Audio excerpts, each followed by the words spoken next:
kabarnya? Ketemu lagi dengan aku Renia di program persembahan untuk Bunda bersama tim Mata Milenial Indonesia TV, Matanya Indonesia.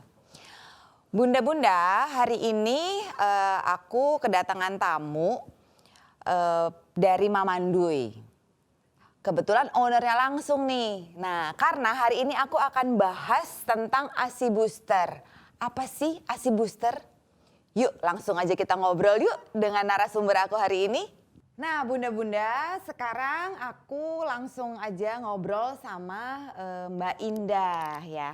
Ownernya Mamandui. Thank you Mbak Reni, thank you juga. Aku loh yang makasih loh Mbak Indah mau datang ke sini buat ngobrol-ngobrol terus sharing tentang produk ASI Booster yang diproduksi oleh Mamandui gitu ya Mbak ya. Booster, Oke. betul.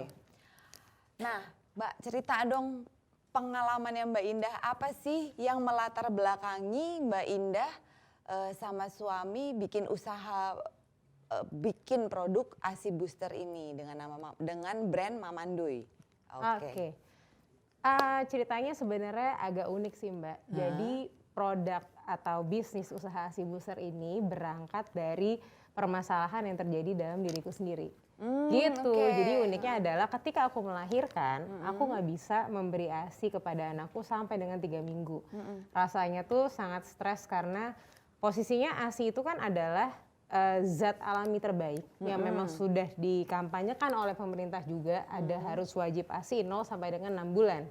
Dan aku nggak bisa ngasih ASI ke anakku. Plus ibuku sendiri adalah tipe yang cukup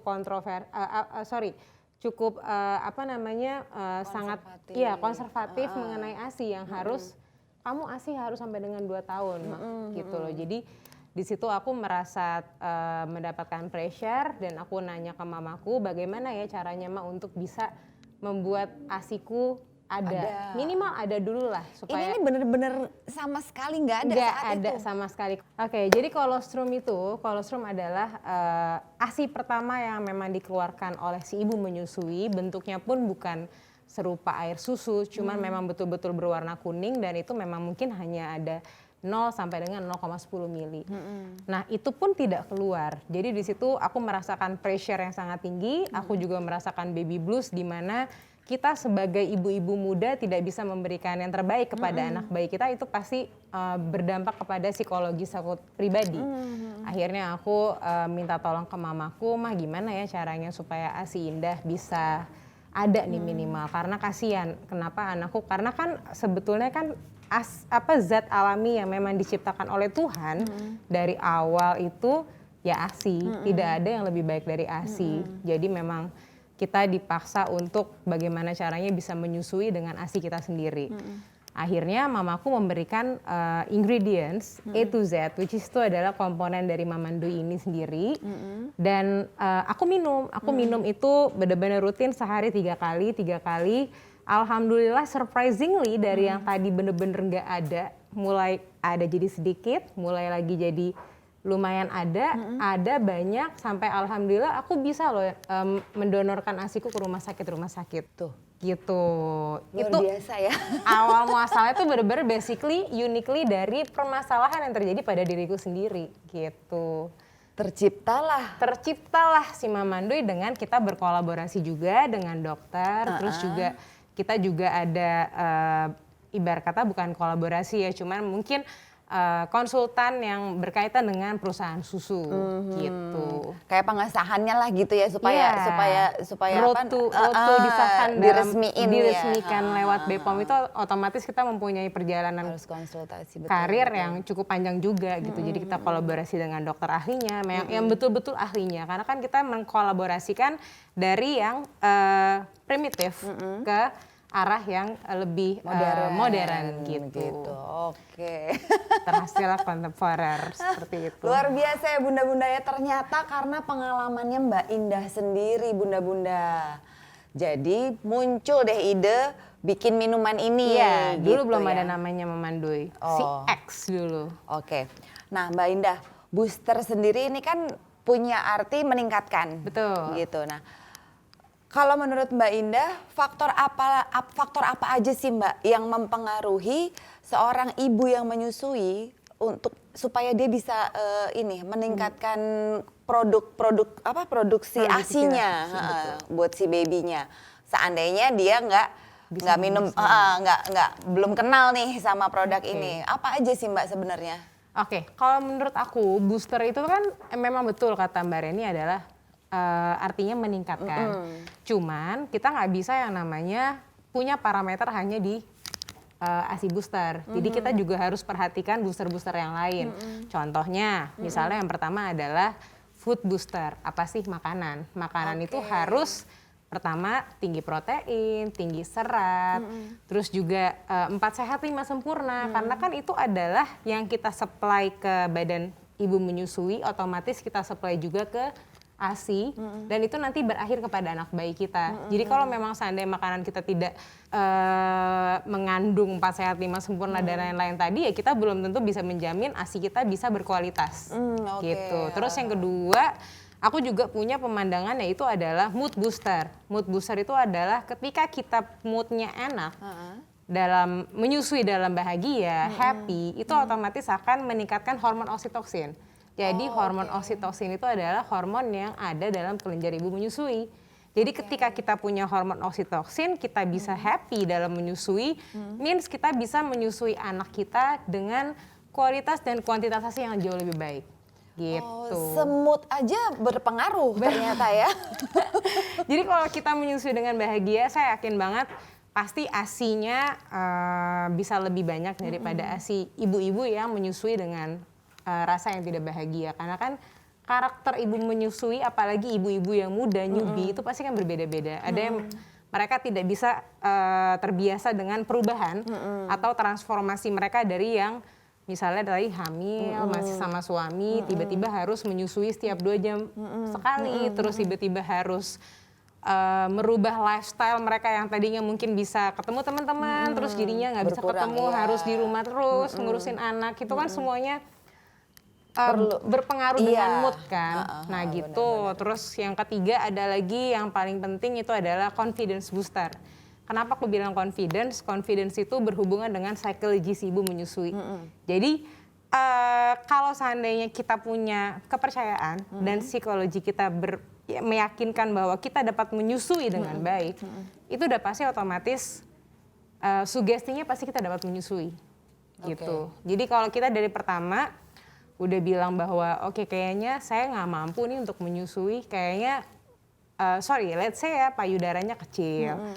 Ada orang-orang yang punya pemikiran yang agak-agak cukup stereotype lah, seperti saya dengan payudara yang kecil saya tidak bisa menyusui gitu. Sebenarnya itu semua salah. Jadi apapun kondisinya, apapun yang terjadi, setiap ibu memang dilahirkan dan diciptakan oleh Tuhan untuk dapat menyusui anak dengan kondisi apapun. Cuman memang kita harus punya psikologi yang kuat atau confidence yang tinggi untuk meyakinkan diri sendiri bahwa kita ini bisa menyusui. Otomatis itu juga harus disupport oleh banyak support system, seperti suami, keluarga, terus orang-orang terdekat. Kalau memang kita semua sudah didukung dan kita percaya bahwa kita memang bisa menyusui, saya yakin ASI-nya tanpa ASI booster pun dia juga pasti bisa memproduksi.